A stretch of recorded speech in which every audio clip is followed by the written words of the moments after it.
garoonka Cabdullaahi Yuusuf ee magaalada Gaalkacyo waxaa lagu soo dhaweeyay fanaanada Maryam Mursal Ciise oo ka tirsanayd hobalada waabari ee qaranka Soomaaliyeed. qaybaha kala duwan ee bulshada iyo maamulka degmada ayaa ka qayb qaatay soo dhaweynta fanaanada Maryam Mursal Ciise. Wariyahayaga Burhaan Maxamed Cabdi ayaa warbixintan inooga soo diray magaalada Gaalkacyo. soo dhaweynta Maryam Mursal Ciise ayaa waxaa gudoomiyaha gobolka Mudug Xasan Maxamed Khaliif, gudoomiye ku-xigeenka degmada Gaalkacyo Farxaan Cabdi Gaafaar, wasiirka hore ee haweenka ee dawladda Puntland Caashe Geelle Diiriye, Siciide Geeral Diiriye oo ayana hore uga tirsanaan jiray baarlamaanka Puntland, aqoon-yahano ururada haweenka, dhalinyarada iyo qaybaha bulshada ayaa ka qayb galay soo dhaweynta fanaanada Soomaaliyeed Maryam Mursal Ciise Bootaan. maanta lagu soo dhaweeyay garoonka diyaaradaha Cabdullaahi Yuusuf ee magaalada Gaalkacyo, waxaana markaasi kadib markay cagaha dhulka soo dhigtay ayaa intaysan jarjarta ka dhamaan waxa Maryam Mursal hadaladeedii kamid ahaa. Gaalkacyadu waxaanayda aan ka guurnaa anigoo kuga jira 6 sanadood gobolkayga Mudug baa guuluuyi keeno galabtaan dhex jooga go'asadii iyo cibti gaawacana igu sii gisiinkii macaana Mudug gaarka u ahaa maasha markaasi kadib intii aan loo galbin hoyga ay ka degaysay magaalada Gaalkacyo ayaa waxa ay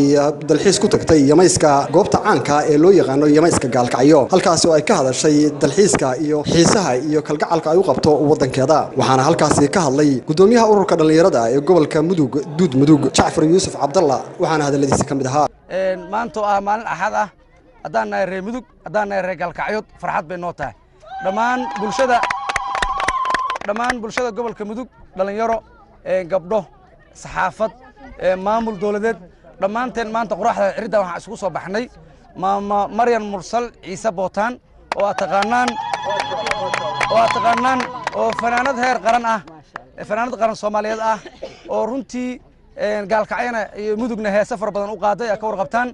Gaalkacyo ku dhalatay maasha Allah 61 sano ka bacdi Gaalkacyo dib ugu soo noqotay. waxaan aad maanta ugu faraxsanahay wax ka soo dhaweeyo maama Maryam Mursal Ciise oo fanaanad qaran ah. waxa quraxda u taagana waa maama Maryam waxaan leeyahay maadaama aad timid ismooyinka laamiga dhalinyarada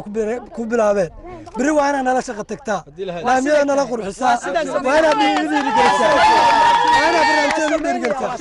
insha Allah maama Maryam Mursal wali wax badan baa noogu haray hadda xilli dambe weeye barnaamijka sheekan ku martaqaay doonaa. wasiirka hore ee wasaaradda haweenka ee dawladda Puntland Caashe Geelle Diiriye ayaa iyaduna halkaasi ka hadashay. waxaanu qoraxda u soo istaagnay inaanu soo dhaweeyno abwaanadayada heesaagayaga qaran Maryam Mursal Ciise Bootaan.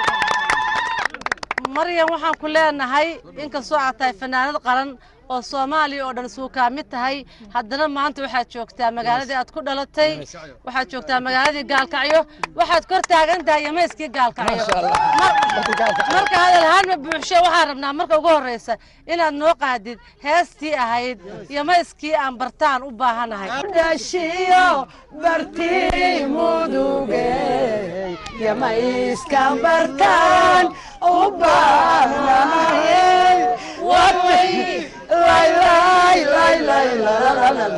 وبهل يومين أيوه هني ما أنت يمسك أنت أجنه وأوجدني يجو قبت كاميرا يجو قبت يمسك يجو قبت ما شاء الله وحناي هلا يو هلا الله بلدكي قال كعيودي يا الله إلى بارح لي قرصوري يا الله يا ما يسكبرتو كويلي يا الله درتي يا أبا حي كبرني الله يا نقبقي دتكي يا الله هلا يو هلا وأنا ما تيان كداني أنت صدقني ما تهلي أوكي أنا هاي أنا ما سنتين ما أنت إتو إلى أن دد نول كسوتشي هذا يعني سوق هذا رجال كعيود دد عادي معها دد كي ما أنت إتو دد كي وحي أهايم بي ما أنت موتشيان إبنا أنا درير بلا عندنا وحيننا يوم بري داري يوصلا عمبانو ولا ونا يوم بري داري يوصلا عمبانو ولا ونا